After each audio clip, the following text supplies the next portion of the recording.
ఈ నెల 27వ తేదీ నుంచి పార్టీ అసెంబ్లీ నియోజకవర్గ విస్తృత స్థాయి సమావేశాలను నిర్వహించనున్నట్లు BRS party working president KTR ప్రకటించారు. ఇప్పటికే ఎన్నికల అనంతరం పార్లమెంటు నియోజకవర్గాల వారీగా పార్టీ సన్నాహక సమావేశాలను విజయవంతంగా పూర్తి చేసుకున్నట్లు తెలిపారు. ఫిబ్రవరి 10వ తేదీలోగా అన్ని అసెంబ్లీ నియోజకవర్గాల వారీగా సమావేశాలు పూర్తి చేయనున్నట్లు కేటీఆర్ చెప్పారు.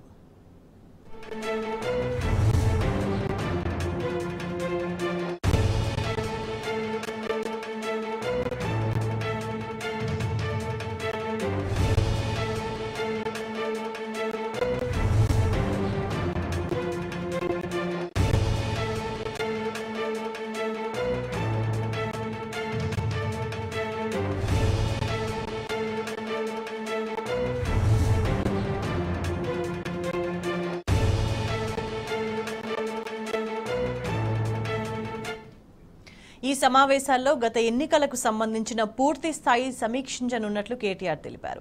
ఎన్నికల పోలింగ్ సరళి, స్థానికంగా క్షేత్రస్థాయిలో ఉన్న అంశాలపైన విస్తృతంగా చర్చించనున్నట్లు చెప్పారు. రానున్న పార్లమెంటు ఎన్నికలకు సంబంధించి అసెంబ్లీ నియోజకవర్గాల వారీగా అనుసరించాల్సిన కార్యాచరణపై కూడా చర్చిస్తామన్నారు కేటీఆర్.